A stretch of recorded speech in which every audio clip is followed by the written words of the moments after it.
أنفسنا ومن سيئات أعمالنا من يهده الله فلا مضل له ومن يضلل فلا هادي له أشهد أن لا إله إلا الله وحده لا شريك له وأشهد أن محمدا عبده ورسوله صلى الله عليه وعلى آله وسلم يا أيها الذين آمنوا اتقوا الله حق تقاته ولا تموتن إلا وأنتم مسلمون أما بعد.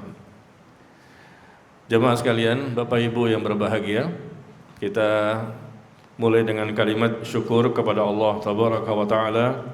Di pagi hari ini kembali kita dapat melaksanakan salah satu kewajiban kita sebagai seorang muslim, kewajiban untuk menuntut ilmu, mempelajari tentang agama kita yang kita cintai, yang kita yakini kebenarannya, yang berusaha kita pahami, kita amalkan dan kita pertahankan agama ini sampai datangnya kematian. Dan semoga tentunya kita berharap apa yang kita lakukan di pagi hari ini Allah catat sebagai amal saleh yang dapat memperberat timbangan kebaikan kita nanti pada hari kiamat. Dan kita juga berharap semoga Allah berikan kepada kita ilmu yang bermanfaat, ilmu yang barokah, ilmu yang mudah dipahami dan diamalkan dan diistiqomahkan sampai datangnya kematian. Sebagaimana biasa, setiap Selasa yang kedua dengan saya, insyaallah kita membahas kitab Hadis Arba'in. Kitab Hadis Arba'in yang ditulis oleh Al-Imam An-Nawawi rahimahullah. Dan hari ini kita akan masuk kepada pembahasan Hadis Arba'in yang ke-22. Hadis Arba'in yang ke-22. Silakan Bapak Ibu melihat bukunya, atau bagi yang tidak punya bukunya, searching di Google. Ya, yang punya handphone bisa searching di Google, ketik saja Hadis Arba'in yang ke-22. Ya. Dari 42 hadis, total semuanya 42 ya. Kita baru masuk hadis yang ke-22. Baik, sebelum kita mulai, saya mau tanya dulu Bapak Ibu, sehat semuanya? Zohirnya sehat, batinnya sehat? Sudah soleh dan soleha semuanya? Sudah bertakwa semuanya? Sudah jelas sebagai penghuni sorga? Mau masuk sorga? Mau sekarang? Tiap bulan saya tanyain, jawabannya selalu sama, tidak mau sekarang. Karena kalau mau sekarang harus mati terlebih dahulu ya. Padahal Bapak Ibu sudah siap ya? Sudah bertakwa kan ya? Iya. Baik, kita baca hadisnya. Hadis Arba'in yang ke-22 yang merupakan jalan menuju sorga.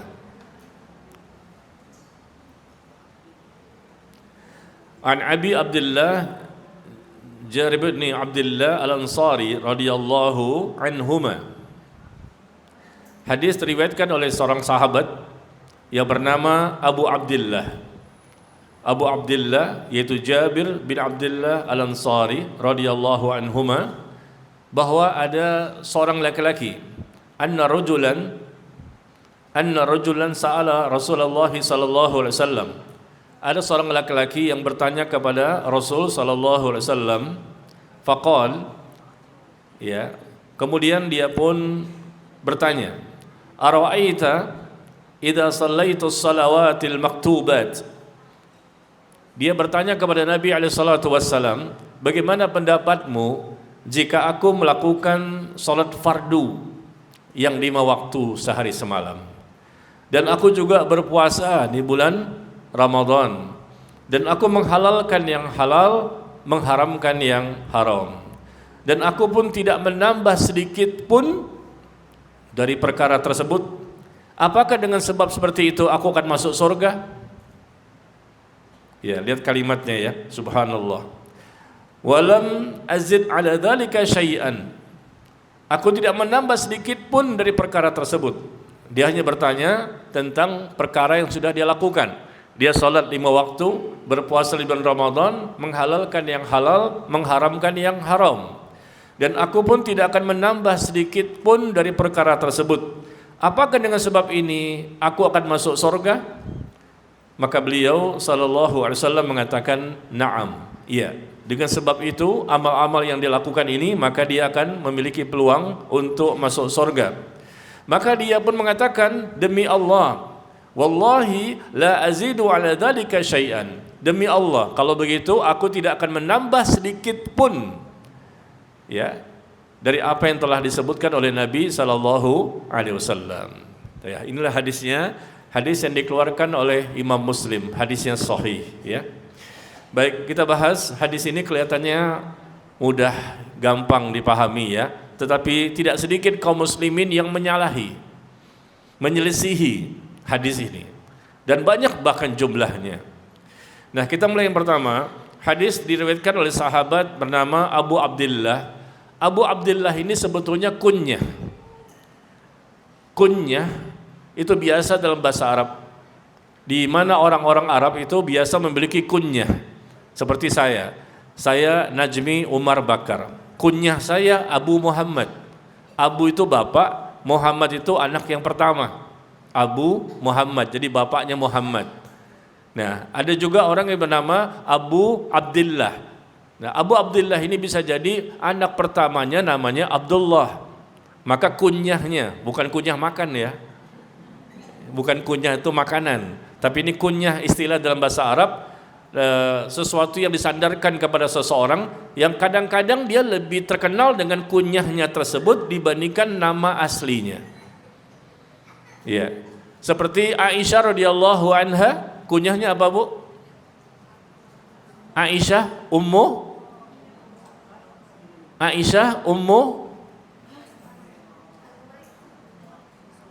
Hah?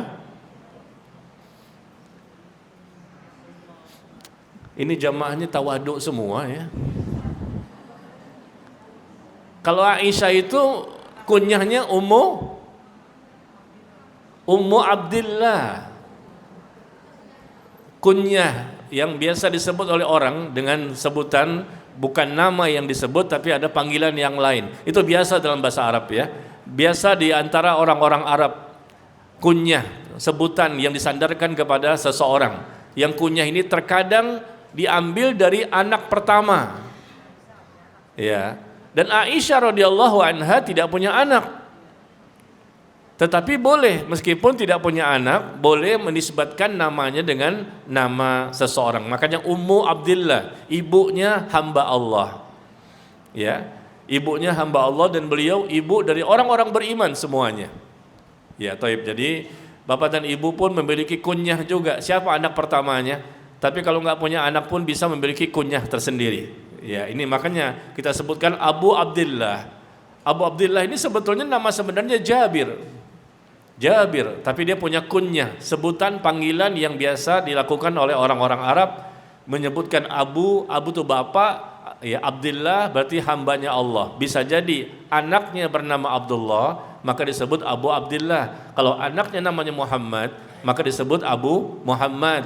Dan bagi seorang ibu, karena anak pertamanya Muhammad, maka dia disebut dengan Ummu Muhammad, ibunya Muhammad. Ya gitu ya. Namanya enggak disebut, tapi orang biasa menyebutnya dengan Ummu Muhammad atau disandarkan dengan yang lain. Nah, jadi nama aslinya sahabat di sini Jabir. Jabir bin Abdullah. Berarti Jabir anaknya Abdullah, nama bapaknya Abdullah. Jabir bin Abdullah Al-Ansari. Al-Ansari berarti dia penduduk asli kota Madinah. Al-Ansari, orang Ansor ya, penduduk asli kota Madinah. Maka disebutkan di sini radhiyallahu anhuma. Semoga Allah meridhoi mereka berdua. Kenapa? Karena Jabir dan bapaknya sama-sama sahabat. Jarang-jarang ini. Bapak dan anak sama-sama sahabat. Sahabat itu artinya orang yang beriman di masa Rasul masih hidup. Mereka beriman, ya, mereka masuk Islam dan mereka mengucapkan 2 kalimat syahadat ketika Rasul masih hidup. Jadi orang yang sempat bertemu dengan Rasul disebut sahabat. Nah, pada waktu itu bapaknya yang bernama Abdullah masuk Islam dan anaknya bernama Jabir masuk Islam. Maka mereka dua-duanya sahabat, maka disebut radhiyallahu anhuma. Semoga Allah meridhoi mereka berdua. Tapi kalau sahabat cuma satu, misalnya, maka disebut radhiyallahu anhu. Bedanya situ ya, radhiyallahu anhu, radhiyallahu anhuma. Seperti contoh, Umar bin Al-Khattab radhiyallahu anhu, Abu Bakar As-Siddiq radhiyallahu anhu. Ya, seperti itu. Karena satu. Tapi kalau sudah disebutkan Abdullah bin Umar radhiyallahu anhuma. Kenapa? Abdullah itu sahabat Rasul, bapaknya yang bernama Umar bin Khattab juga sahabat Rasul. Makanya disebut radhiyallahu anhuma. Dari sini Jabir bin Abdullah Al-Ansari radhiyallahu anhuma, beliau seorang sahabat Rasul ya, yang berasal dari kota Madinah, termasuk penduduk Ansor yang membantu Rasulullah dalam berdakwah selama di kota Madinah. Dan kemudian Jabir bin Abdullah ini masuk Islam ketika beliau dalam usia masih muda. Ya, masih muda. Pada waktu itu Rasulullah SAW hijrah ke kota Madinah dan beliau membantu dakwah Rasulullah, dan bahkan dia pun mengikuti perang-perang bersama Rasul. Kapanpun Rasul berperang, maka Jabir bin Abdullah ini selalu mengikuti peperangan Rasul, kecuali dua peperangan yang tidak beliau ikuti, yaitu perang Badar dan perang Uhud. Ya, dari puluhan peperangan yang dilakukan oleh Rasul SAW, hanya dua peperangan yang tidak diikuti oleh Jabir bin Abdullah radhiyallahu anhuma. Kenapa? Karena pada waktu itu beliau memiliki 9 saudari perempuan. Ada 9 Pak, saudari perempuannya. Dia laki-laki sendirian. Ya, saudara perempuannya ada 9. Dan pada waktu itu di perang Badar dan perang Uhud, beliau dilarang oleh bapaknya untuk berangkat perang. Ya, takutnya nanti kalau dua-duanya berangkat, dua-duanya mati syahid, lalu bagaimana ini saudara perempuan yang lain? Ya, dia memiliki saudara perempuan 9. Seharusnya kan ada laki-laki ya yang punya power lah untuk melindungi saudara yang lain. Maka bapaknya melarang dia untuk berangkat perang Badar dan perang Uhud. Ya, pada waktu itu akhirnya beliau pun tidak bisa berangkat untuk berjihad bersama Nabi SAW. Ternyata di perang Uhud itulah bapaknya meninggal dunia, mati syahid. Ya, di perang Uhud bapaknya itu bernama siapa? Abdullah. Ya, bapaknya meninggal dunia, mati syahid bersama 70 sahabat yang lain. Banyak sekali sahabat yang meninggal pada waktu itu ya. Alhamdulillah beliau tidak ikut, sehingga beliau masih ada sempat untuk menjaga saudaranya yang lain. Dan beliau juga termasuk salah satu sahabat yang banyak meriwayatkan hadis. Dan beliau wafat di tahun 78 Hijriyah. Ya, beliau wafat tahun 78 Hijriyah. Baik, ini sedikit riwayat ya tentang sahabat yang meriwayatkan hadis ini. Sekarang kita lihat hadisnya. Jabir bin Abdullah mengatakan bahwa ada seorang laki-laki yang mendatangi Rasul dan bertanya tentang sesuatu perkara. Ya. Dan laki-laki tersebut bernama siapa? Bernama An-Nu'man bin Qawqal Al-Khuzai. Ada seorang laki-laki datang kepada Rasul dan bertanya tentang beberapa pertanyaan, dan namanya An-Nu'man. An-Nu'man bin Qawqal Al-Khuzai radhiyallahu anhu. Dan beliau seorang sahabat yang mengikuti perang Badar dan terbunuh juga pada perang Uhud. Enak ya, bisa ikut perang ya, ikut perang terbunuh lagi. Mau Pak? Mau ikut perang terbunuh mati syahid? Bisa nggak saat ini begitu? Nggak bisa kita ya, karena kita di Indonesia tidak ada peperangan. Tapi di zaman tersebut ada peperangan dan mati syahid. Ya Allah, begitu besar keutamaannya ya di akhirat nanti. Jadi laki-laki ini bertanya kepada Nabi SAW tentang yang kita baca tadi. Apa itu? Bagaimana pendapatmu jika aku melakukan sholat fardu yang 5 itu, dari subuh sampai isya? Aku juga berpuasa Ramadan tentunya dengan benar ya, dengan benar. Salatnya dengan benar, ikhlas dan sesuai tuntunan. Kemudian puasa Ramadan pun dengan benar. Ya, bukan sembarang puasa Ramadan. Tentunya puasa Ramadan dengan ikhlas dan sesuai tuntunan. Karena dua syarat untuk diterimanya amal dan layak untuk mendapatkan pahala dari Allah Tabaraka wa Ta'ala, yaitu ikhlas niatnya dan apa yang dia lakukan sesuai dalil, keterangan, tuntunan, contoh dari Nabi Muhammad sallallahu alaihi wasallam dan para sahabatnya. Jadi bagaimana pendapatmu jika aku melakukan sholat fardu, lalu aku juga berpuasa di bulan Ramadan, dan aku pun menghalalkan yang halal, mengharamkan yang haram. Apa artinya? Menghalalkan yang halal maksudnya adalah meyakini kehalalannya dan mengamalkannya. Menghalalkan yang halal berarti bukan menghalalkan yang haram, tapi menghalalkan bahwa yang halal itu halal. Dia meyakini ini halal dan dia pun mengamalkannya. Kemudian dia mengharamkan yang haram. Mengharamkan yang haram maksudnya menjauhi perkara yang haram dan dia pun meyakini bahwa ini perkara yang tidak boleh dikerjakan. Mengharamkan yang haram artinya menjauhi selalu sampai mati. Mengharamkan yang haram, dia tahu bahwa ini adalah haram, dia yakin ini haram. Dia tidak menghalalkan yang haram dan tidak menghalalkan perkara-perkara yang dilarang oleh Allah Tabaraka wa Ta'ala. Nah, ini mengharamkan yang haram maksudnya menjauhi. Dia menjauhi perkara yang haram dengan meyakini keharamannya. Nah, dengan 4 ini saja, lihat perhatikan, salat 5 waktu, berpuasa di bulan Ramadan, kemudian apa? Menghalalkan yang halal, mengharamkan yang haram. Dan aku tidak akan menambah sedikit pun akan hal itu. Tidak akan menambah. Karena yang didapatkan pada waktu itu hanya itu saja. Ibadah yang mesti dia kerjakan. Pengetahuannya sampai di situ.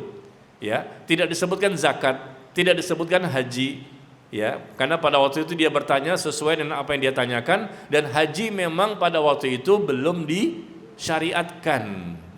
Haji belum disyariatkan, maka tidak bertanya bagaimana aku haji, apalagi kan haji itu bagi yang mampu ya.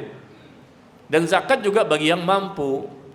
Tapi kalau sholat tidak bisa, tidak. Harus puasa Ramadan, harus ya bagi orang yang memiliki akal yang sehat.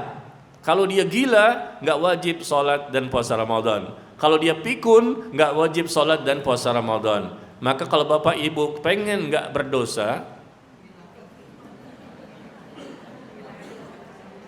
kalau ingin tidak berdosa dengan meninggalkan sholat dan puasa Ramadan, maka jadilah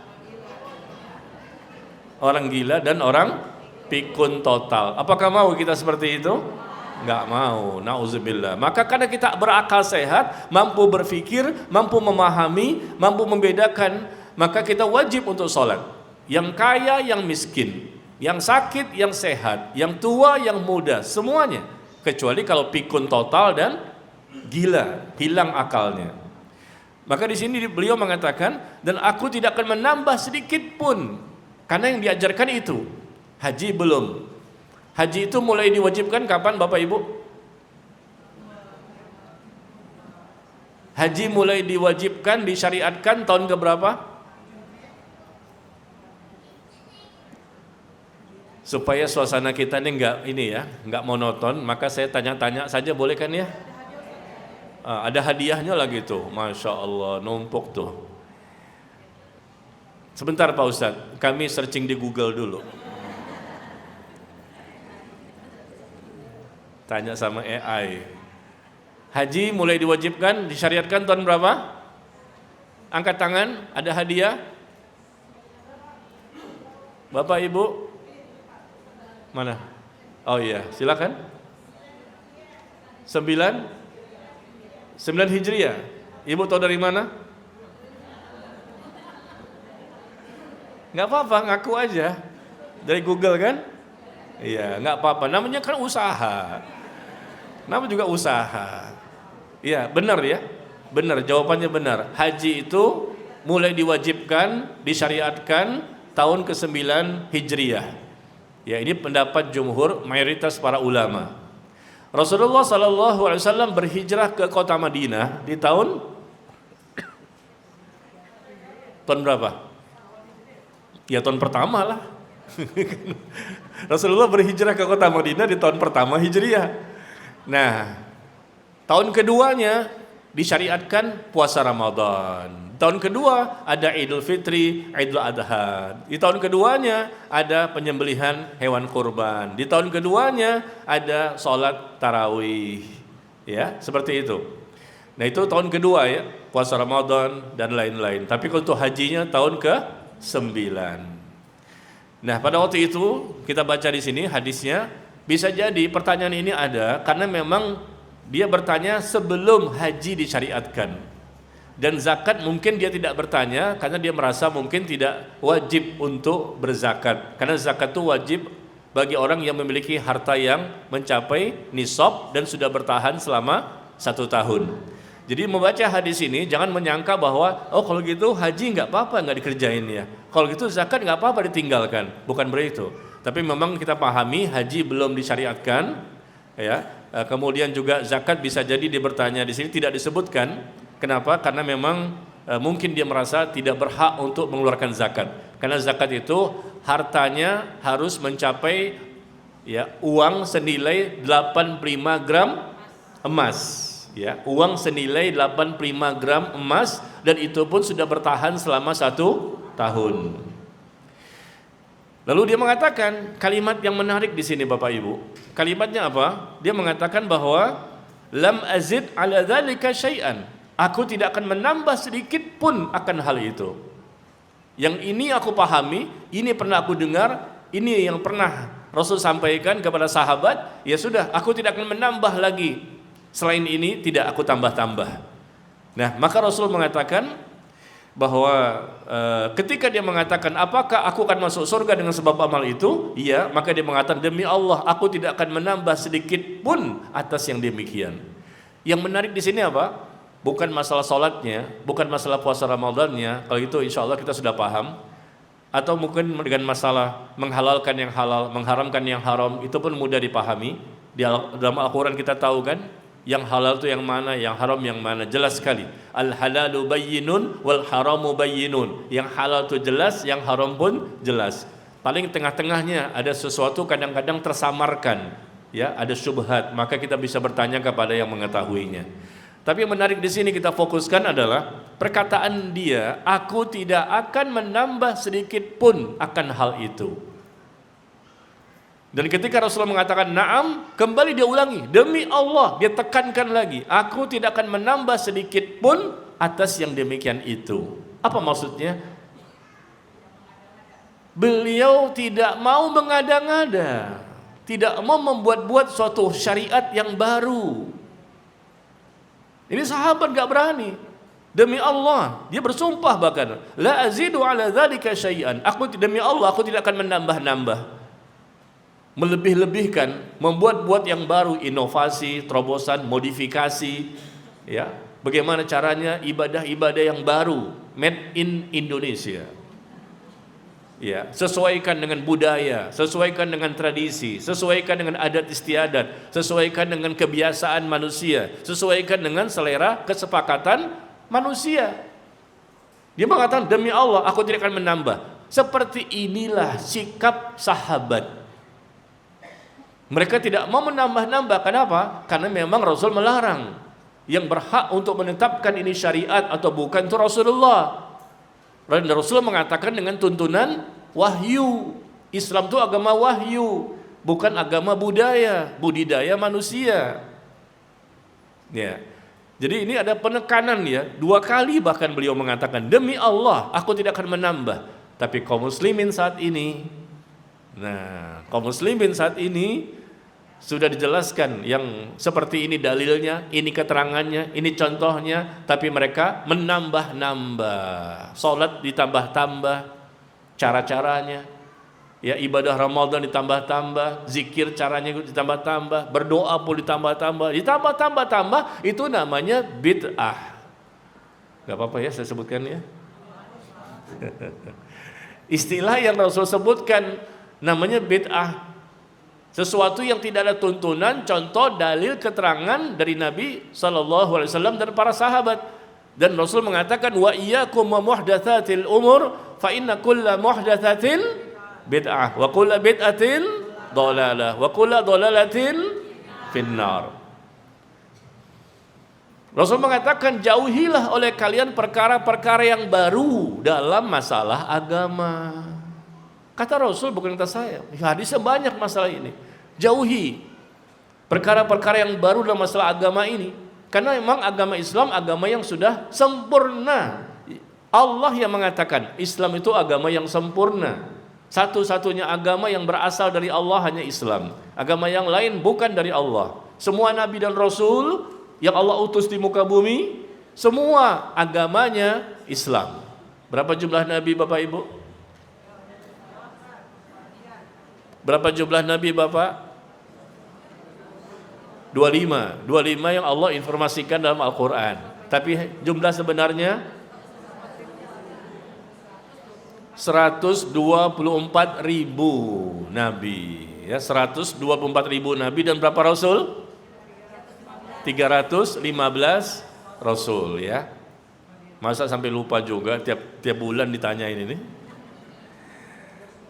Ya, subhanallah. Tapi kenyataannya masih banyak kaum muslimin yang belum tahu. Bahkan rukun iman pun banyak yang belum tahu. Kemarin saya ngajar di kantor, Bapak Ibu. Saya ngajar di kantor. Ya, adalah kantor yang saya datangi dipinta untuk ngajar di situ. Saya tanyain tentang rukun iman. Bengong. Rukun iman apa? Iman kepada Allah. Terus diam semuanya. Enggak tahu. Bayangkan loh, mereka bekerja di kantor yang mewah, yang banyak gajinya besar. Ini kan pertanyaan anak SD. Mu'alaf aja bisa menjawab, rukun iman ada berapa? Diam. Setelah beriman kepada Allah apalagi? Diam. Bayangkan ya, satu tempat itu di kantor yang mendengarkan kajian saya ba'da zuhur sampai jam 1 ya. Kita kajiannya kan sebentar karena memanfaatkan waktu istirahat. Tidak ada yang bisa menjawab rukun iman. Berbeda dengan di sini. Berbeda dengan di sini. Ayat apapun ditanya lewat. Di sini ayat apapun ditanya lewat. Hadis apapun ditanya lewat, Pak. Beda, yang hadirkan soleh dan solehah sih ya. Masya Allah. Taib. Jadi wa iyyakum wa muhdatsatil umur. Jauhi perkara-perkara yang baru dalam masalah agama. Kalau masalah dunia boleh. Dulu naik onta, sekarang naik motor, naik mobil, naik pesawat. Ya, jauhi perkara-perkara yang baru dalam masalah agama, kata Rasulullah, fa inna kulla muhdatsatin bid'ah. Ya, jauhi perkara-perkara yang diada-adakan, yang dibuat-buat, yang tidak ada tuntunan, dalil, keterangan, contoh, jauhi semua, kata Rasulullah. Karena setiap perkara yang diada-adakan namanya istilahnya bid'ah. Dan setiap bid'ah itu, kata Rasulullah, sesat, dan setiap kesesatan diancam dengan neraka. Ya, makanya kita nggak kaget di sini ketika sahabat yang mengatakan, aku tidak akan menambah sedikit pun, kata Rasulullah, dengan modal seperti itu engkau bisa masuk surga. Maka demi Allah diulang lagi. Demi Allah diulang lagi sama dia. Wallahi la azidu ala dzalika syai'an. Demi Allah aku tidak akan menambah sedikit pun atas yang demikian itu. Kalau begitu aku akan salat dengan ikhlas dan sesuai tuntunan, aku akan berpuasa Ramadan sesuai dengan ya persyaratan, yaitu ikhlas dan sesuai tuntunan dalil yang ada. Aku pun menghalalkan yang halal dan mengharamkan yang haram. Nah, sekarang kita masuk kepada hadis berikutnya. Bukan ke-23 ya. Maksudnya hadis lain yang mirip seperti hadis ini. Maka kita bacakan juga. Tadi diriwayatkan oleh Jabir bin Abdullah. Sekarang hadis lain yang diriwayatkan oleh sahabat Abu Hurairah. Abu Hurairah radhiyallahu anhu mengatakan, ada seorang Arab Badui. Nah, sekarang Arab Badui yang datang nih. Sama ya. Mereka bertanya. Jadi para sahabat ini bersemangat untuk bertanya, bersemangat untuk menuntut ilmu. Tadi yang pertama An-Nu'man bin Qalqal Al-Khuzai, sekarang seorang Arab Badui. Arab Badui itu Arab pedalaman. Ya, hidupnya berpindah-pindah di tengah-tengah padang pasir. Jadi nggak punya rumah mereka ini. Abu Hurairah mengatakan bahwa ada seorang Arab Badui datang bertanya, "Ya Rasulullah, wahai Rasulullah sallallahu alaihi wasallam, tunjukkan aku, informasikan kepada aku amalan yang jika aku kerjakan, maka aku pun akan masuk surga." Apa amalan sehingga aku pun bisa masuk ke dalam surga?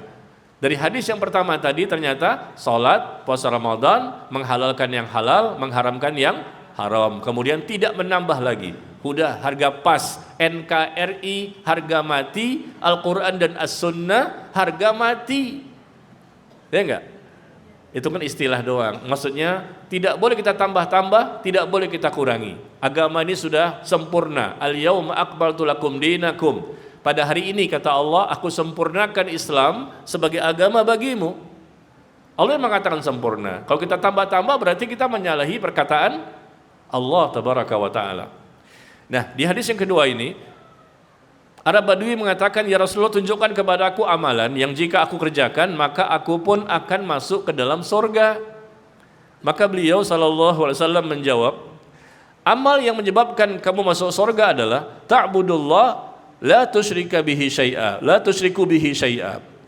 Amal yang menyebabkan kamu masuk surga adalah engkau beribadah kepada Allah dan tidak mempersekutukannya.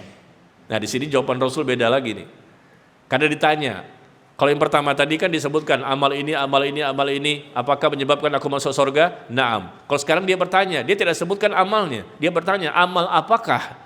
Maka ketika Rasul ditanya, maka Rasul menyebutkan amal yang pertama, yang terbaik, yang terbesar ya dalam Islam, engkau beribadah kepada Allah dan tidak mempersekutukannya dengan sesuatu ya. Yang kedua, mengerjakan salat fardu. Yang ketiga, membayar zakat. Nah, disebutkan zakat di sini. Wa tuqimus shalah al-maktubah. Dan kamu pun membayar zakat yang wajib. Membayar zakat yang wajib. Kemudian berpuasa di bulan Ramadan. Lagi-lagi Rasul tidak menyebutkan haji di sini. Jadi pertama, engkau beribadah kepada Allah dan tidak mempersekutukannya dengan sesuatu apapun. Yang kedua, melaksanakan ibadah salat fardu yang 5. Yang ketiga, membayar zakat yang wajib. Dan yang keempat, berpuasa di bulan Ramadan. Itulah amal yang menyebabkan engkau akan masuk ke dalam surga. Begitu orang itu mendengar, perhatikan kalimatnya, orang itu merespon ketika Rasul mengatakan ya rukun Islam kan ya. Jadi mengucapkan 2 kalimat syahadat dan dia benar konsekuensinya, mentauhidkan Allah dan tidak mempersekutukan Allah, dia mengerjakan salat fardu, kemudian dia bayar zakat, dia pun berpuasa bulan Ramadan.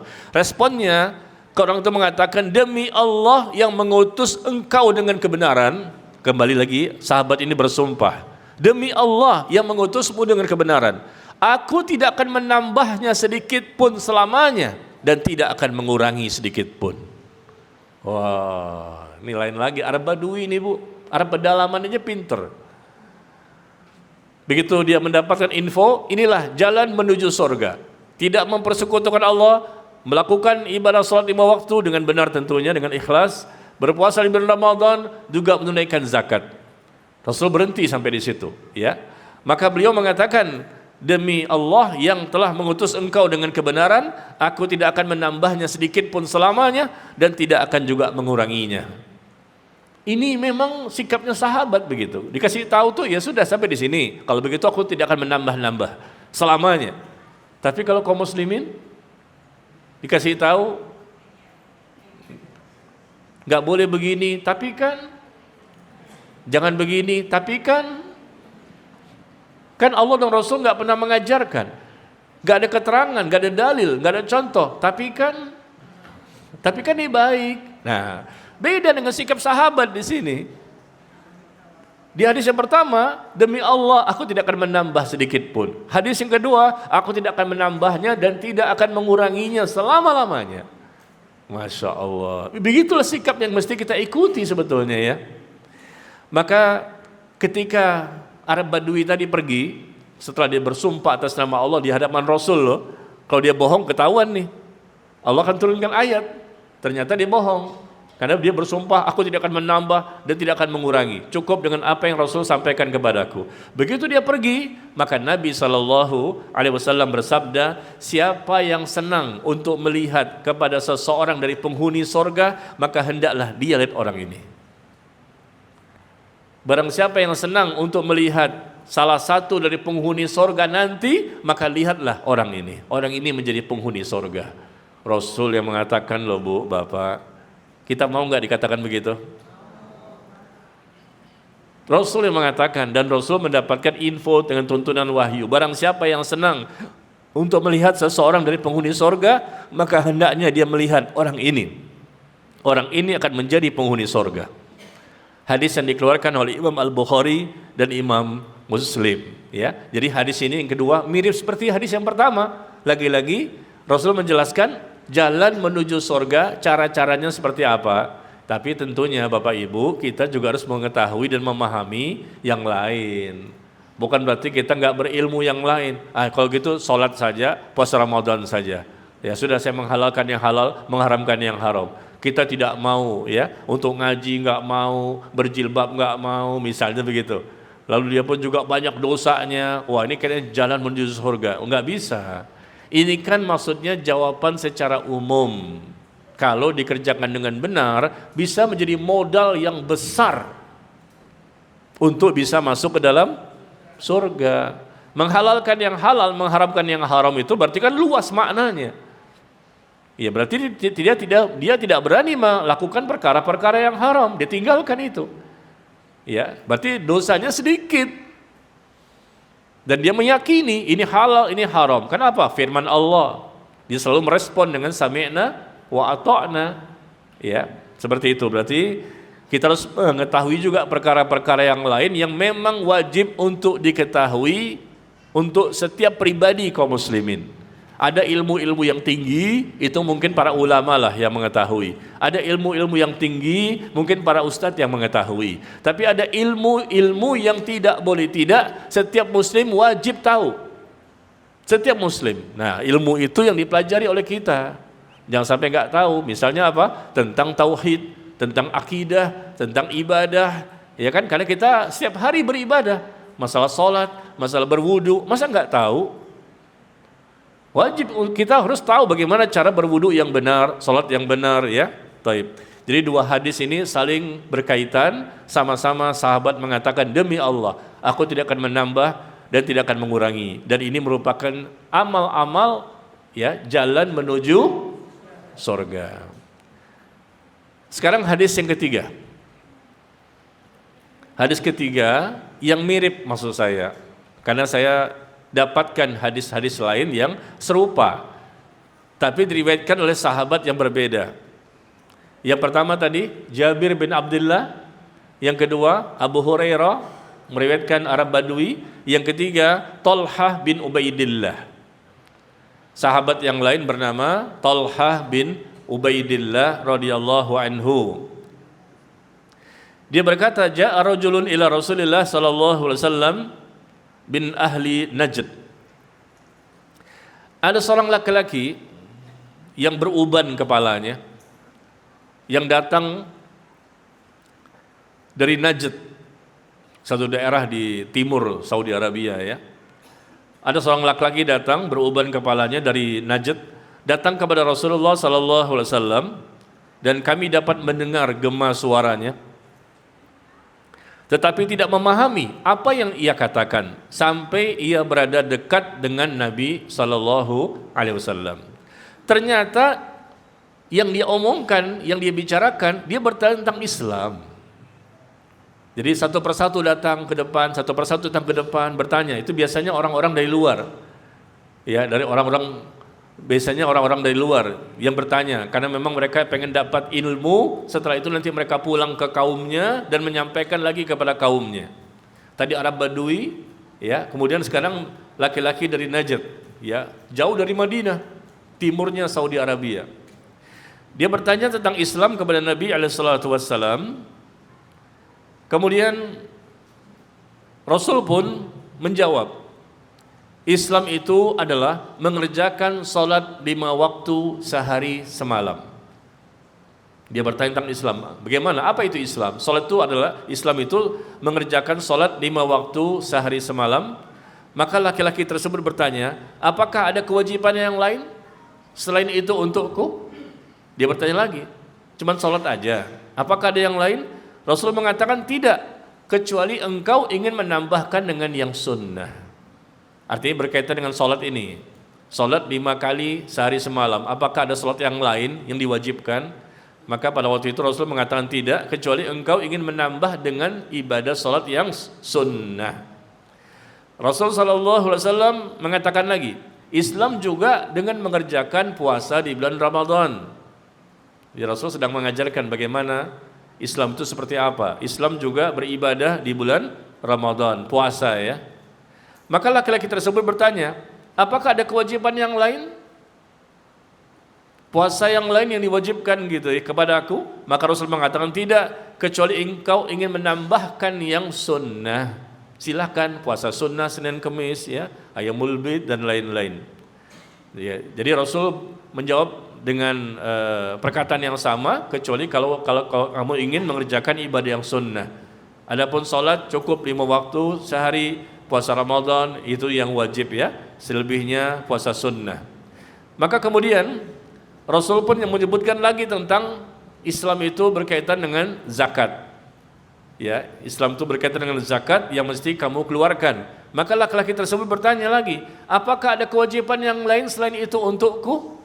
Yang wajib itu zakat setahun sekali, 2,5%. Apabila sudah mencapai nisab, ada nggak yang lain kewajiban? Maka Rasul mengatakan tidak, kecuali engkau ingin menambah dengan ibadah yang sunnah. Yang sunnah itu artinya kita bisa infak sedekah kapan aja kan. Kalau zakat kan beda, zakat kan setahun sekali. Kalau harta sudah mencapai nisab 85 gram emas dikeluarkan 2,5%. Adapun yang sifatnya sunnah, kapan saja kita bisa berinfak, bersedekah dan jumlahnya bebas.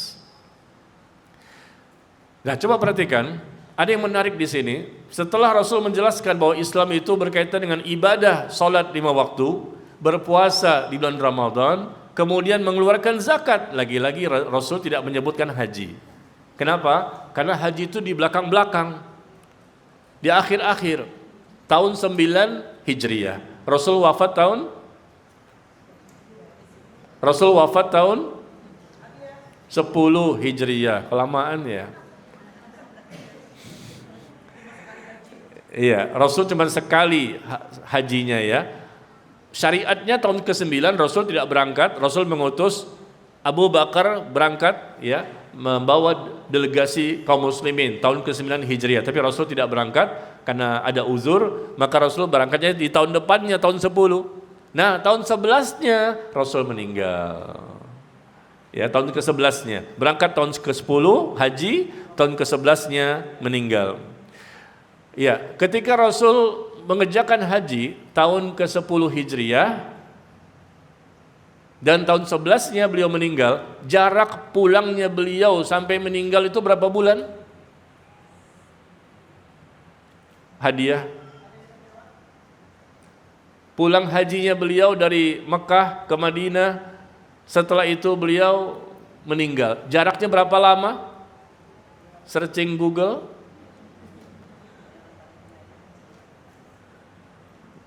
Pak, berapa lama jaraknya? Begitu pulang haji, Rasul tidak lama meninggal di tahun 11-nya. Berapa bulan itu jaraknya? Angkat tangan. Silakan, suaranya. Hah? 3 bulan. Betul enggak suaranya? Saya enggak dengar. 3 bulan. Benar. Masya Allah, bukan 6 bulan ya, 3 bulan. 3 bulan setelahnya beliau meninggal ya. Ya, haji kan di bulan Zulhijjah ya, bulan Zulhijjah. Jadi akhir di tahun 10. Nah, beliau meninggal di tahun 11 ya. 3 bulan setelahnya beliau meninggal dunia. Tahun berapa itu tahun 11? Kemudian harinya Hari Senin, tanggalnya 12 Rabiul Awal. Rasul wafat hari Senin tanggal 12 Rabiul Awal. Itu meninggalnya beliau loh. Diperingati sebagai hari lahir. Padahal tanggal kelahiran beliau itu tidak ada kesepakatan para ulama. Berbeda-beda karena memang informasinya tidak dibutuhkan oleh para sahabat. Tapi sahabat hafal kapan beliau meninggal. Tanggal 12 Rabiul Awal, dan itu tercantum dalam Sahih Bukhari. 12 Rabiul Awal tahun 11 Hijriah. Adapun tanggal lahirnya masih berselisih para ulama. Ada yang mengatakan 12, ada yang 10, ada yang 9, ada yang lain-lain, beda-beda. Karena memang para sahabat tidak merasa butuh untuk menghafal tanggal kelahiran, apalagi memperingatinya setiap tahun. Itu pun tidak ada juga dilakukan oleh mereka. Berabad-abad tidak ada peringatan Maulid. Kalau kita mau jujur ya, baik pro dan kontra sama-sama sepakat. 3 abad pertama tidak ada. Maulid itu baru ada di abad keempat. Di abad keempat tahun 365 Hijriah. Pertama kali yang merayakan peringatan Maulid Nabi itu di Mesir oleh orang-orang Syiah. Ya, di Mesir. Mereka pertama kali di abad keempat. Jadi di zaman sahabat, para tabi'in, tabi'ut tabi'in, imam yang 4 pun nggak pernah merayakan, nggak pernah memperingati. Karena memang tidak pernah diberikan tuntunan, disyariatkan, nggak ada. Tapi mereka tahu kapan meninggalnya Rasul. Ya, dalam Sahih Bukhari disebutkan tanggal 12 Rabiul Awal tahun 11 Hijriah. Nah, kembali kepada hadis tadi ya. Rasul menjelaskan Islam itu adalah salat 5 waktu, berpuasa di bulan Ramadan, dan zakat, ya. Nah, kemudian dia mengatakan kalimat yang sama. Yang menarik di sini apa? Lalu dia pun berbalik pergi dengan mengatakan, demi Allah, aku tidak akan menambahkan dan juga tidak akan mengurangi sedikit pun darinya. Sama ya. 3 hadis ini sama. Maka Rasul mengatakan, beruntunglah orang tersebut jika dia jujur. Beruntung dia. Ini jalan menuju surga. Ya, hadis pertama tadi kita bahas kan, hadis Arba'in yang ke-22 tadi. Masalah apa pertama? Salat, puasa Ramadan, menghalalkan yang halal, mengharamkan yang haram. Hadis yang kedua, Rasul mengatakan dia beribadah kepada Allah dan tidak mempersekutukan Allah. Lalu salat, zakat, dan puasa Ramadan. Yang ketiga, Rasul menjelaskan ketika ditanya tentang Islam, maka beliau mengatakan Islam itu dengan mendirikan salat, puasa Ramadan, dan zakat. Tapi 3-tiganya ini orang yang bertanya sama Rasul, orang yang berbeda. Sahabat yang meriwayatkan juga berbeda. Jawabannya sama setelah mereka pergi. Demi Allah, lam azid. Demi Allah aku tidak akan menambah sedikit pun dan tidak akan mengurangi sedikit pun. Kok sama ya? Padahal mereka ini orang-orang yang bukan tinggal di kota Madinah. Mereka orang datang Arab Badui kan di pedalaman. Tapi sikapnya tuh bagus banget. Satu lagi dari Najd. Demi Allah aku tidak akan menambah dan tidak akan mengurangi. Dan Rasul mengatakan kalau jujur dia maka dia akan beruntung. Kalau jujur dia akan masuk surga. Nah, seharusnya kita memiliki sikap seperti ini. Ya. Tapi di zaman sekarang kayaknya kita agak susah melihat kaum muslimin yang seperti ini ya. Mungkin adalah insya Allah teman, banyak sekali yang tidak mau seperti ini.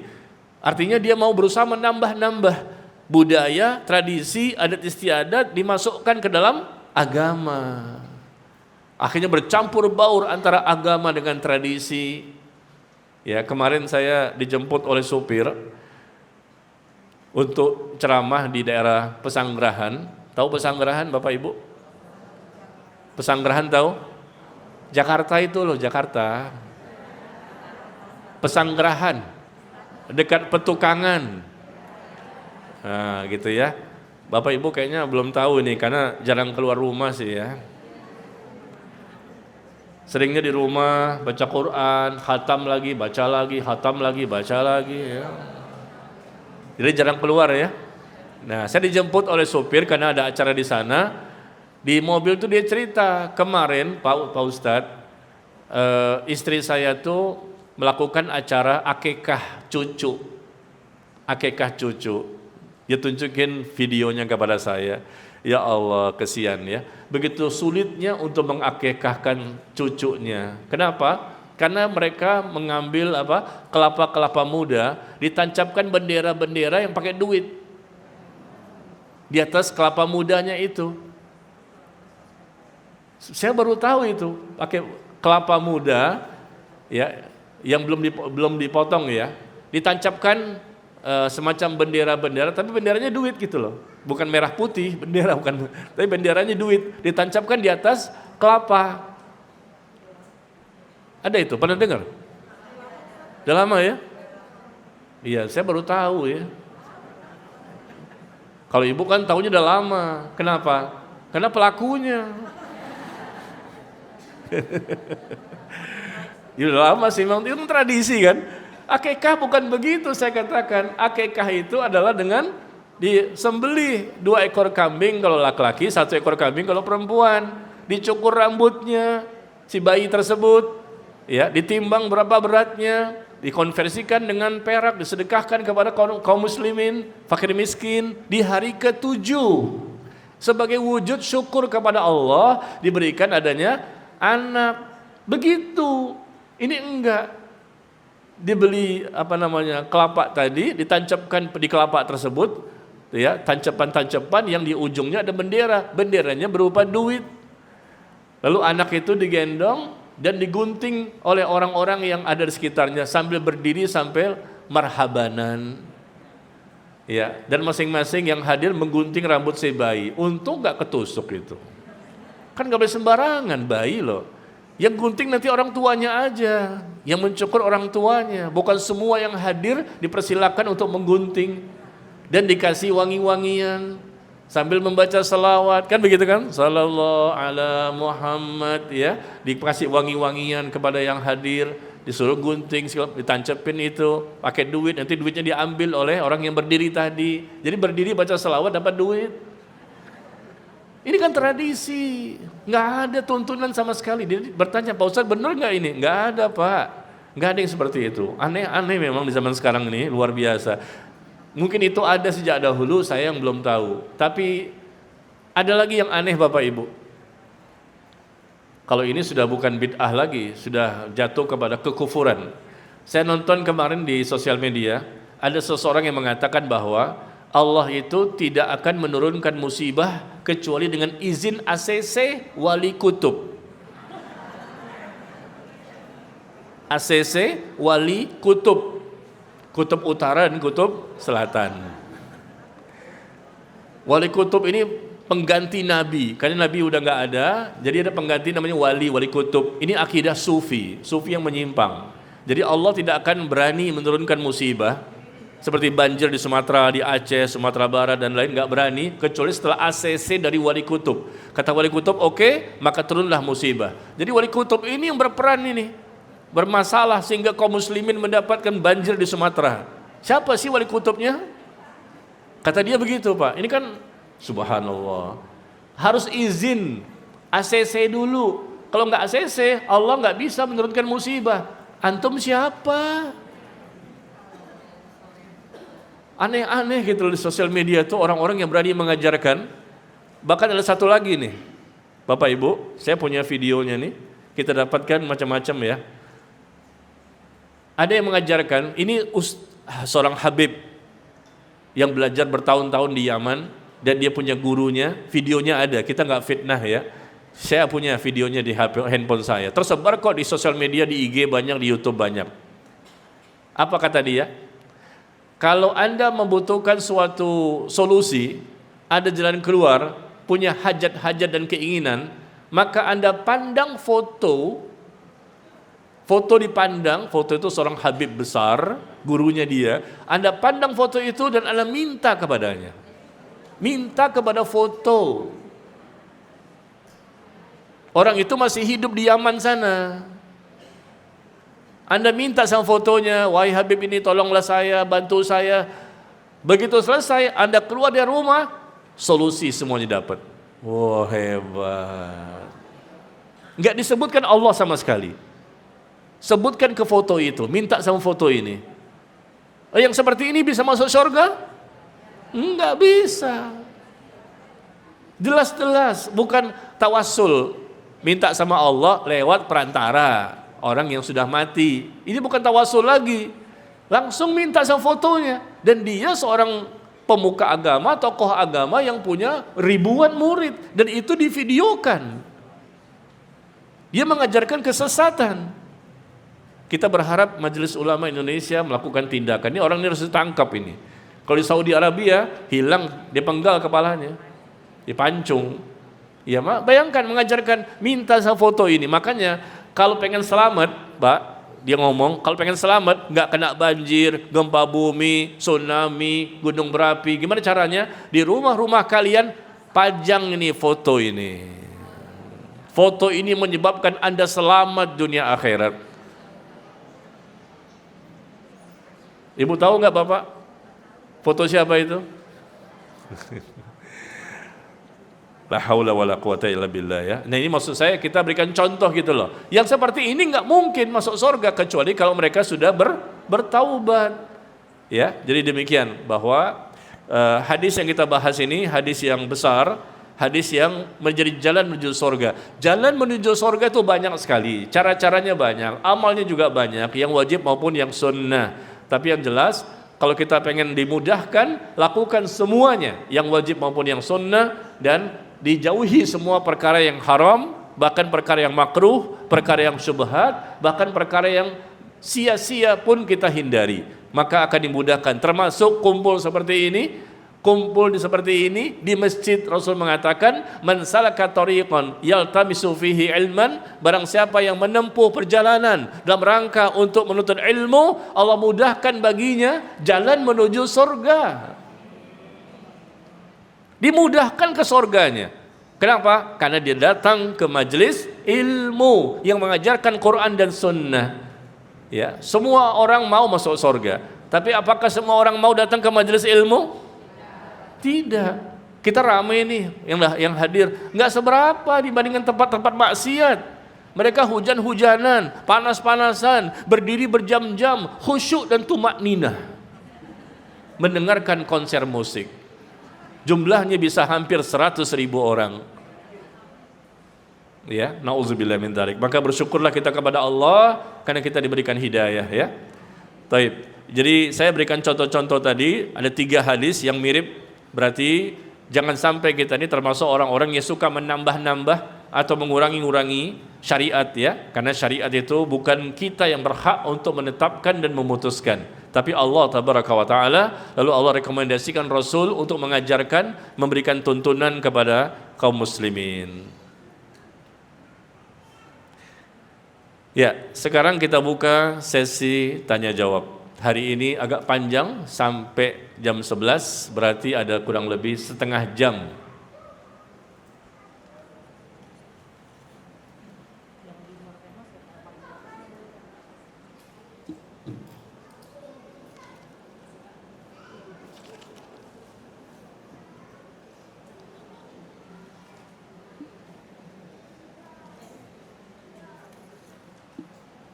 Iya. Kita mulai yang pertama ya Bapak Ibu. Coba Bapak Ibu pintunya dikunci ya. Dikunci pintunya. Jangan sampai dia pulang duluan. Ketangkap tuh kelihatan. Aduh, mau dari kemana? Mau kemana sih, baru setengah 11. Kan ngaji sampai jam 11. Ustadznya masih di sini loh. Ya, kunci pintunya. Jangan sampai pulang duluan. Pertama, bagaimana menyikapi orang tua yang mulai pikun sholatnya tidak berurutan, tapi beliau ingat selalu waktu sholat. Kalau pikunnya total, tidak ingat sama sekali, bahkan kadang-kadang kita lihat ada orang yang hilang ya. Dia nggak bisa pulang Bu, pergi pulangnya kemana-mana.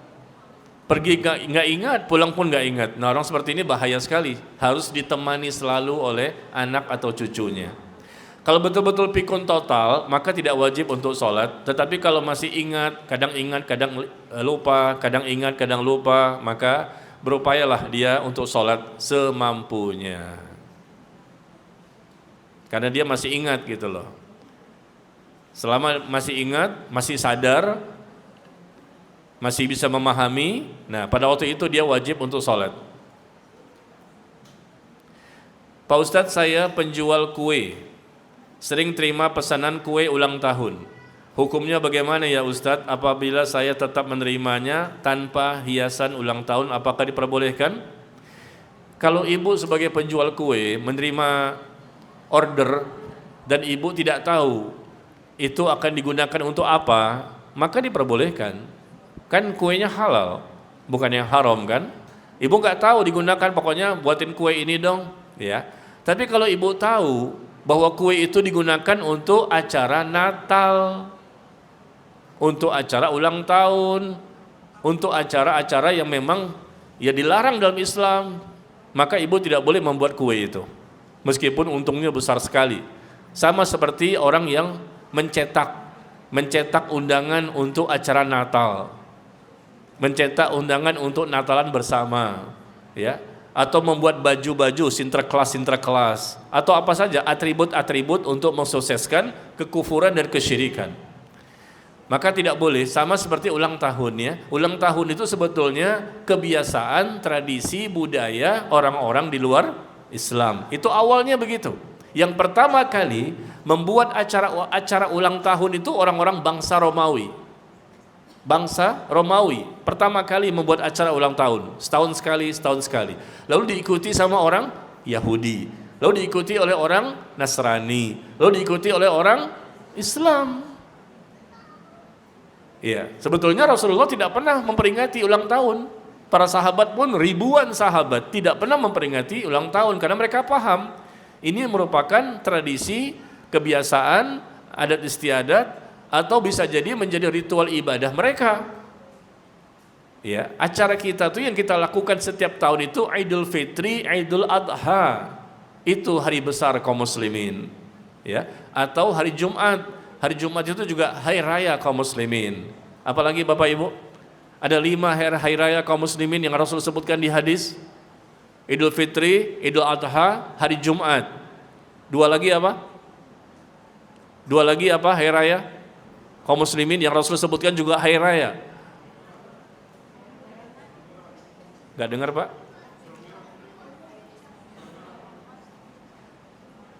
Gak dengar saya. Agak ini Pak, agak berkurang nih. Apa Bu? Hah? 1 Muharram, hari raya anak yatim. Justru itu nggak ada. Lebaran anak yatim. Lebaran anak yatim itu nggak ada tuntunannya, tidak ada dalilnya. Itu tradisi, nggak ada. 10 Muharram itu Lebaran anak yatim nggak ada. Satu pun hadis palsu pun tidak ada. Lebaran anak yatim itu sepertinya made in Indonesia, ya sepertinya. Tidak ada tuntunan. Namanya lebaran istilahnya, tapi nggak ada dalilnya gimana. Rasulullah dan para sahabatnya, generasi berikutnya nggak pernah memperingati lebaran anak yatim. Itu tradisi. Jadi yang betul-betul di hadis, kita bicara dalil. Idul Fitri, Idul Adha, hari Jumat. Terus? Apalagi hari raya kaum muslimin ada 5 semuanya.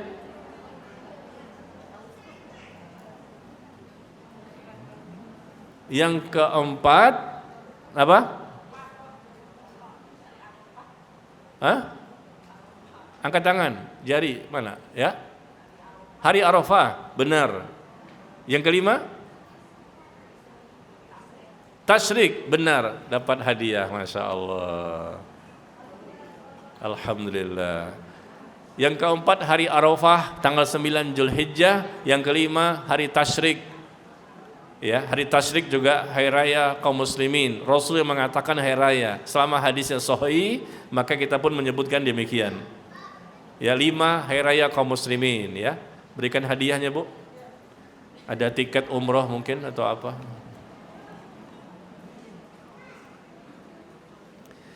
Pak Ustadz, bagaimana dengan bacaan salawat dan puji-pujian yang dilakukan di masjid setelah azan dengan menggunakan pengeras suara? Habis azan selesai, lalu ada suara-suara baca-baca salawat menunggu sampai datangnya waktu iqamah. Hal seperti ini tidak disyariatkan, tidak ada tuntunan. Kita bicara apa adanya.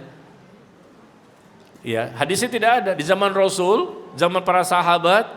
Zaman berikutnya tidak pernah ada bacaan salawat yang dikumandangkan dengan keras antara azan dan iqamah. Ya, yang disyariatkan itu apa? Membaca doa. Dan kita salat qobliyah. Ya, salat qobliyah misalnya zuhur atau maghrib atau yang lainnya. Ya, kita qobliyah antara azan dan iqamah. Selesai azan kita mengucapkan bacaan setelah azan. Ya, kemudian kita sholat qobliyah. Selesai sholat qobliyah kita berdoa atau berzikir, baca salawat, apapun bebas. Tapi jangan keras-keras. Dikumandangkan pakai mic dan harus dengan salawat tertentu. Itu nggak ada tuntunan. Apalagi mengganggu orang lain. Orang lain yang ada di masjid, Pak, ya kita biasakan di masjid ya. Terganggu kita ketika kita sholat, sebelah kita nih teriak-teriak, anak-anak kecil bahkan ya, pakai mic. Salawatnya fales, suaranya nggak enak, mengganggu orang yang sedang sholat qobliyah, ya qobliyah zuhur misalnya, atau qobliyah maghrib misalnya, atau sholat tahiyatul masjid, mengganggu orang yang sedang ibadah di masjid, itu hukumnya nggak boleh. Ya, dan bisa juga mengganggu tetangga-tetangga sekitar masjid. Makanya harga jual rumah yang ada di sekitar masjid jadinya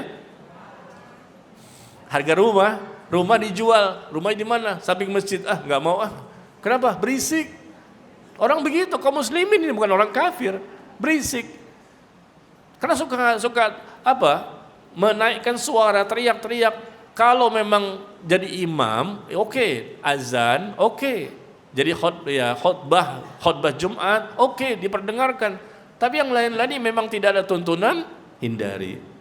Ya, ini ya. Jangan membaca selawat atau pujian-pujian yang dilakukan di masjid setelah azan dengan menggunakan pengeras suara. Kalau Anda selawat sendiri, silakan. Baca doa sendiri, silakan. Baca Quran sendiri, silakan. Tapi jangan dikeras-keraskan, apalagi juga mengkhususkan selawat tertentu, sehingga mengganggu orang yang sedang ibadah di masjid atau rumah-rumah yang ada di sekitar masjid. Oh iya. Baik. Bismillah, Assalamualaikum warahmatullahi wabarakatuh. Ustaz, Afwan, Ana mau bertanya. Ana sebulan ini tidak fokus dalam beribadah, bahkan melewatkan waktu sholat seringkali. Mohon nasihatnya Ustaz, dan bagaimana cara agar Ana bisa khusyuk dan rajin kembali dalam beribadah. Karena Ana sudah merasakan akibatnya dalam kehidupan Ana yang selalu gelisah, banyak pikiran dan rezeki tidak lancar. Syukran, jazakumullah khairan, barakallahu fikum Ustaz. Wa iyyakum.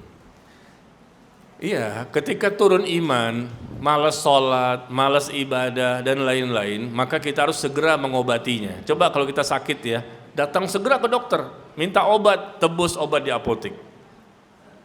Begitu juga iman lagi turun, segera kita obati. Ya, kenapa bisa turun iman? Ada 25 sebab.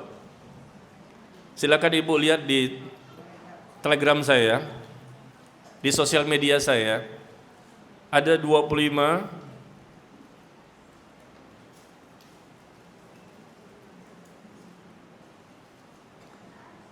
ya, ini pasti dipahami oleh kita semuanya, berkaitan dengan keimanan ya.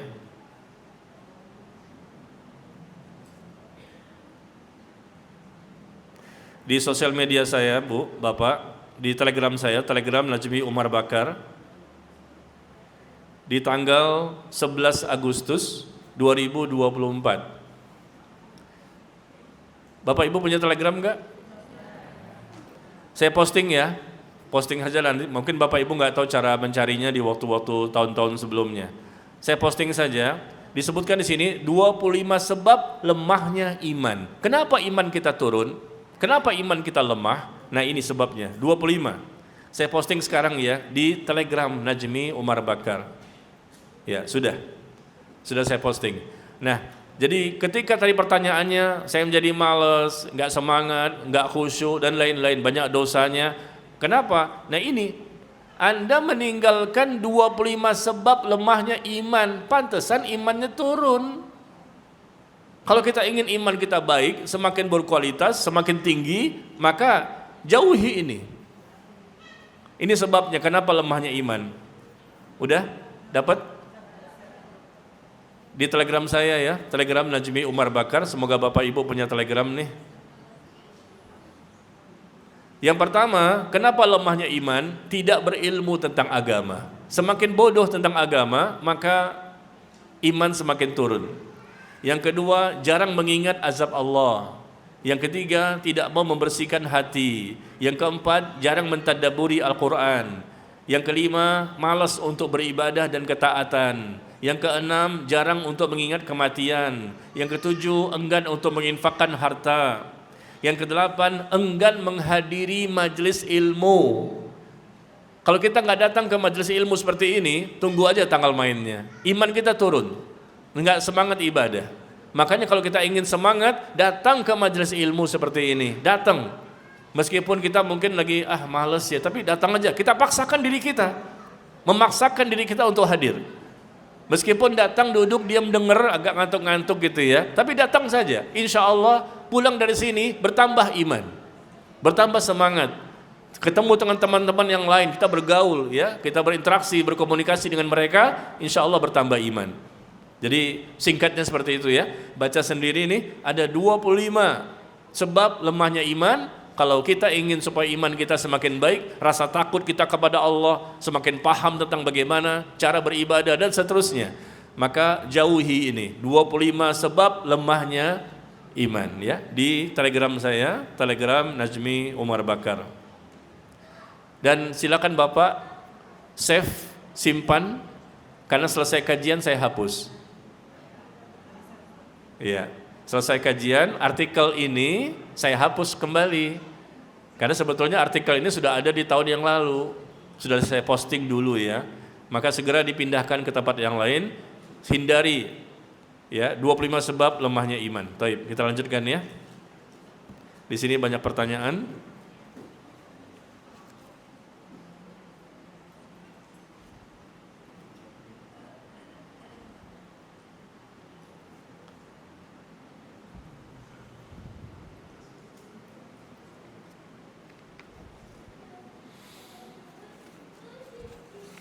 Berikutnya adalah jika anak sudah diakekah, dipotong kambing, untuk laki-laki sudah 2 ekor kambing, tetapi untuk cukur rambutnya belum ditimbang dan belum dibayarkan infaknya sesuai harga perak. Bagaimana solusinya Ustadz?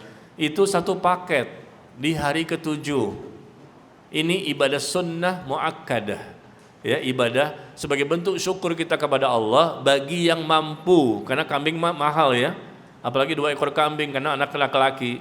Kalau anak perempuan 1 ekor kambing. 1 ekor kambing artinya 1 kambing ya, bukan ekornya doang. Jangan, pemahaman ekor kambing, kambing ekornya doang kan murah ya. Enggak, 1 ekor 1 semuanya. Ya, jadi paketnya adalah, dengarkan, hari ke-7 anak ini kan lahir nih bayi. Nah, bayi lahir misalnya hari Senin. Jam berapa? Jam 2 siang. Berarti hari ke-7-nya Senin, Selasa, Rabu, Kamis, Jumat, Sabtu, Ahad. Hari Ahadnya akikah. Hari ke-7. Karena Senin kan, Seninnya siang. Tapi kalau Seninnya malam jam 8, itu sudah masuk hari Selasa.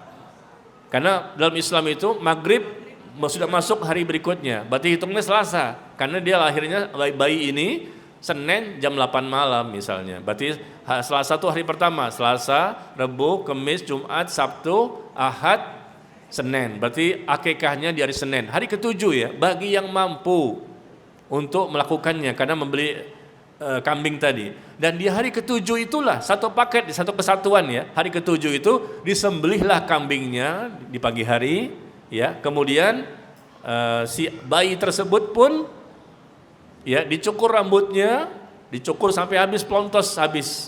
Lalu bayinya itu rambutnya dikumpulkan, ditimbang berapa beratnya, Ya, kemudian dikonversikan ke perak, kemudian uangnya disedekahkan kepada fakir miskin. Adapun daging kambing tadi bisa dibagikan kepada tetangga-tetangga atau keluarga atau siapa saja, atau undang mereka bisa juga datang ke rumah kita untuk menyaksikan langsung dan mendoakan si bayi tersebut. Itulah akikah bagi yang mampu ya.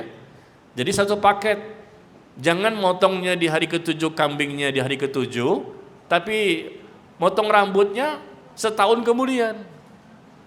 Nah, ini tidak sesuai dengan ritual paketnya akikah. Akikah itu ibadah sebagai bentuk syukur kepada Allah atas lahirnya bayi. Jangan akikah di usia 30 tahun. Akikah usia 40 tahun. Oh, karena dulu orang tua saya nggak mampu. Ya sudah, nggak apa-apa, ini kan sunnah bagi yang mampu, sebagai bentuk syukur kepada Allah atas anak yang Allah berikan kepada mereka. Jadi begitu ya, hari ke-7 sembelih kambing, kemudian nanti dagingnya mau dimasak boleh, enggak dimasak juga enggak masalah, bagikan ke orang lain ya, tetangga-tetangga. Lalu si bayi tadi dicukur rambutnya, kemudian ditimbang berapa beratnya, dikonversikan dengan perak dan disedekahkan dengan uang, diberikan kepada fakir miskin. Ya barangkali mungkin pada waktu itu yang bertanya ini belum tahu, belum paham, dia hanya menyembelih kambing saja, tapi mencukur rambutnya tidak, atau mungkin sudah tapi tidak ditimbang, atau juga tidak dikonversikan dengan perak dan diberikan uangnya kepada fakir miskin. Barangkali mungkin tidak tahu ya, maka sebaiknya adalah ya diperkirakan saja, meskipun sudah agak lewat, mungkin sebulan kemudian barangkali, ya sudahlah dibayarkan ya, dibayarkan dan diberikan kepada fakir miskin. Diperkirakan saja berapa, mungkin 50.000 atau mungkin 100.000 ya, disedekahkan kepada fakir miskin. Dan mencukur rambut sebetulnya kan di hari ke-7 juga, tapi karena mungkin tidak tahu, tahunya setelah sebulan. Oh begitu ya caranya, ya sudah, berarti cukur rambut bayinya itu di hari ketika sudah sebulan ya, karena baru tahu. Tapi hukum asalnya bukan disengaja. Kalau disengaja jangan, nggak boleh. Tapi kalau tidak tahu maka bisa dilakukan setelahnya.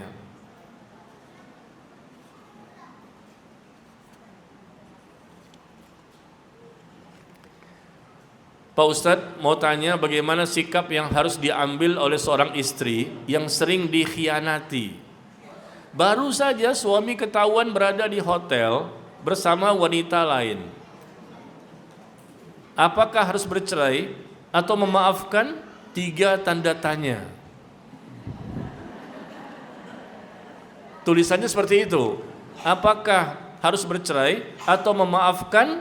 Dengan 3 tanda tanya. Maksudnya apa nih? Kalau tanda tanya cuma 1 itu bertanya. Tanda tanya 2 itu peringatan. Tanda tanya 3 itu ancaman. Berarti saya diancam. Kalau tidak dijawab, Ustaz tidak bisa pulang. Berarti saya harus jawab. Takut juga saya kan. Apakah harus bercerai atau memaafkan? Dulu saya memaafkan karena berharap suami bertobat. Ternyata tidak, Pak Ustaz. Berarti sudah pernah ya, diulang lagi. Mungkin istiqomah nih.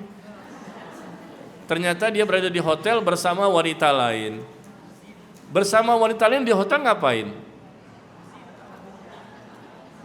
Kalau dia sudah menikah, berarti kan bukan berzina. Ya, kita ini nggak tahu kan, nggak jelas ini kan pertanyaannya. Saya sudah maafkan, maksudnya apa? Saya sering dikhianati. Kalau ini andai kata ya, si suami tadi menikah resmi, nikah siri barangkali, secara agama kan sah ya, ada wali, ada saksi, ada mahar, ada ijab qabul, ada kedua mempelai. Ya, 5 ini dia lakukan, berarti kan resmi, tidak berdosa secara agama. Dia berada di hotel dengan wanita lain, tapi itu istrinya, istri kedua. Berarti bukan berzina. Tapi mungkin istri pertama enggak terima, meskipun itu bukan berzina, tapi dia tidak terima, barangkali mungkin seperti itu. Atau mungkin dia memang berzina. Nah, bagaimana sikap seorang istri? Apakah harus bercerai atau memaafkan? Kalau memang dia berzina dan berzina lagi, dulu saya maafkan Pak Ustadz. Ini kalau betul-betul berzina ya, maka lepaskan, cerai. Berarti laki-laki ini nggak sayang sama istrinya. Buat apa dipertahankan? Tidak setia, tidak sayang, dan dia berzina. Bahkan dikatakan dulu saya memaafkan. Apakah saya harus maafkan lagi?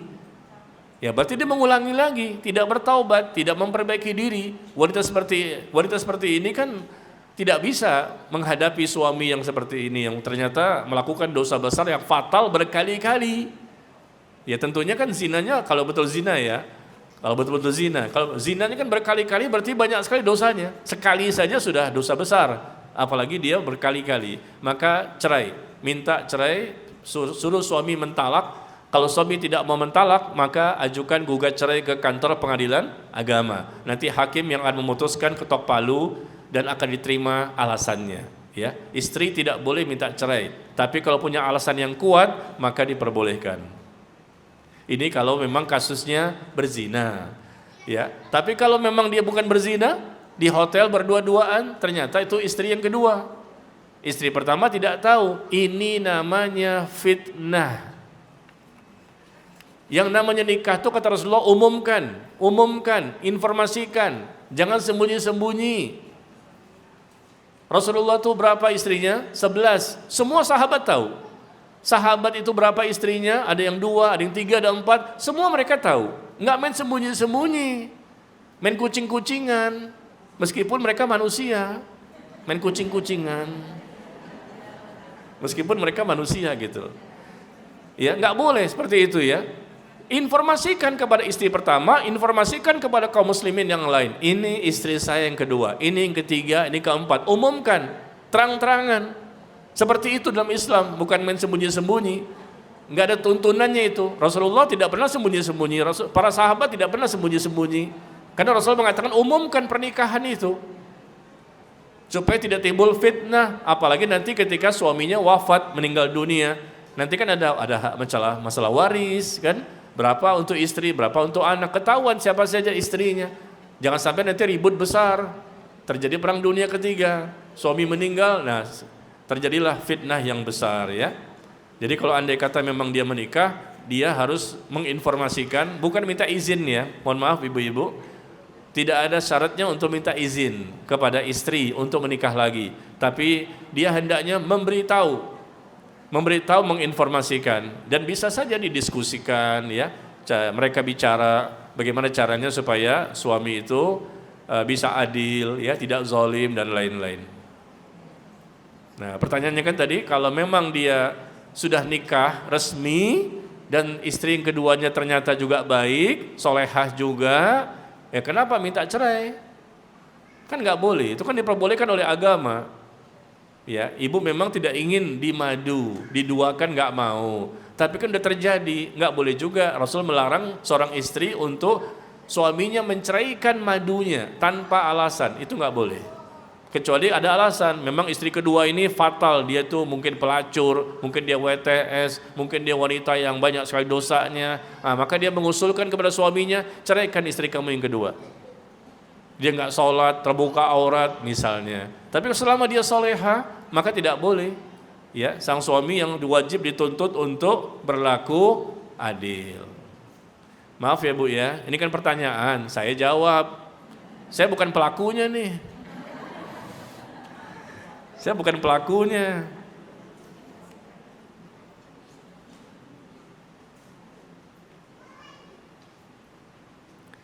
Kemudian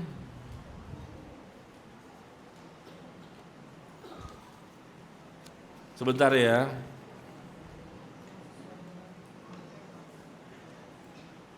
Bapak Ibu, ada dosa istri kepada suami, ada dosa suami kepada istri. Banyakan mana? Suami apa istri?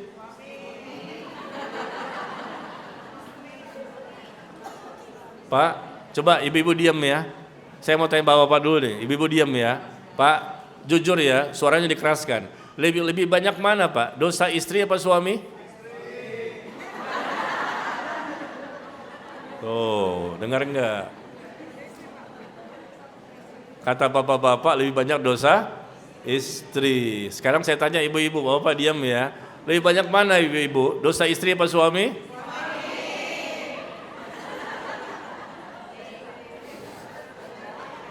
Jadi yang benar yang mana nih? Kata ibu-ibu suami lebih banyak.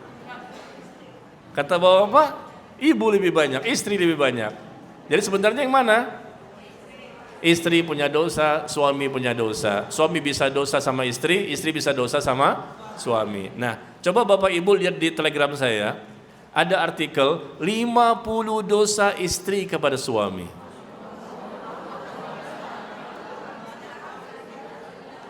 Contoh, 50 dosa istri kepada suami. Ini seharusnya dibahas di sini nih. Ya, tanggal 20 November. Di Telegram saya, Bu, tanggal 20 November. Ya, mudah-mudahan ibu-ibu bapak punya Telegram nih. Tanggal 20 November di Telegram Najmi Umar Bakar. Di situ saya cantumkan 50 dosa istri kepada suami. Contohnya apa saja?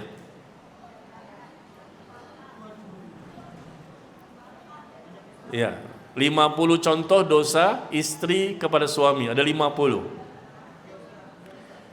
Ini yang saya bahas ya kemarin tanggal 20 November di Masjid Al-Azhar Sumarekon Bekasi.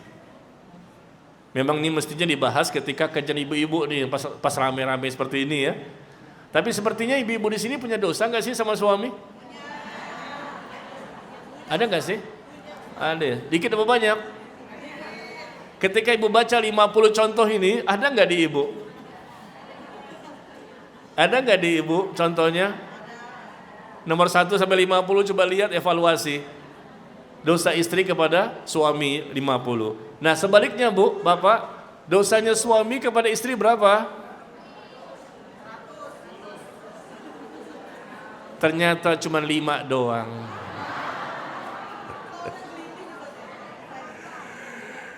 Iya, insya Allah nanti di Kamis ketiga mau dibahas. Tanggal berapa sih Kamis ketiga? 18 ya. Ini kan sekarang tanggal 9. Nanti tanggal 18 Kamis ketiga di Masjid Al-Azhar Sumarekon Bekasi. Dibahas dosa suami kepada istri. Saya lagi ngumpulin Bu, lagi dikumpulin Bapak. Tadi malam saya udah kumpulin sudah 30 lebih nih. Sudah dapat 30 lebih. Kayaknya nambah lagi. Saya nggak tahu berapa jumlahnya, lagi ditulis ya. Tapi nanti dibahas. Kalau yang dosa istri tadi sudah dibahas di bulan November kemarin. Ya, tapi dosa suami kepada istri berapa jumlahnya? Belum dapat jumlahnya, tapi dibahas nanti tanggal 18 Desember ya. Insya Allah di Masjid Al-Azhar Sumarekon Bekasi. Dekat kan dari sini? Naik tol Bu, tol Pasar Rebo, terus saja, ya. Dari sini nggak sampai 1 jam. Taib ya, sedikit lagi nih Bapak Ibu ya, sebentar. Ada pertanyaan-pertanyaan yang lain yang ada di sini banyak sekali nih, nggak bisa semua saya bahas ya, karena waktu kita juga terbatas.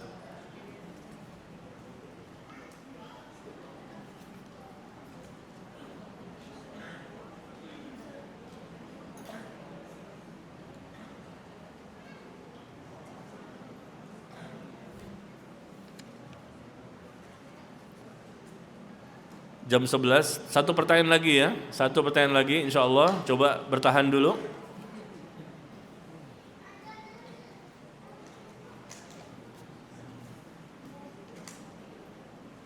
Ustadz, apakah jika kita menikah harus dengan yang semanhaj? Oh iya, cari yang semanhaj, yang satu pemahaman, sama-sama kembali kepada Quran dan Sunnah, ya, dengan mengikuti cara beragamanya Rasulullah dan para sahabat. Manhaj itu artinya metode, cara beragama. Maka cari pasangan hidup, calon suami atau calon istri yang semanhaj, yang sama-sama memahami agama dengan mengikuti Rasul dan para sahabatnya. Bagaimana jika si pria mengikuti manhaj salaf dan perempuan manhajnya yang menghalalkan musik, ikut yang bid'ah, ya jangan diambil sebagai calon istri, cari yang lain. Si prianya sudah mengikuti manhaj salaf. Manhaj itu metode mengikuti cara beragamanya Rasul dan para sahabat. Salaf itu artinya orang-orang terdahulu dari Rasul, sahabat, tabi'in dan seterusnya. Bagaimana metode mereka, cara beragamanya mereka, ya. Jangan mengikuti yang ada kesyirikan ataupun ada kebid'ahan. Maka di sini katanya si perempuan ternyata tidak seperti itu. Dia masih memiliki pemahaman yang menghalalkan yang haram atau melakukan kebid'ahan, maka jangan dia mengambil dia sebagai calon istri ya. Cari istri yang lain, calon istri yang lain. Masih banyak kok yang insya Allah semanhaj dan nantinya bisa satu pemahaman, satu pemikiran ya, sehingga mereka insya Allah lebih besar peluang untuk mendapatkan rumah tangga yang Allah berkahi.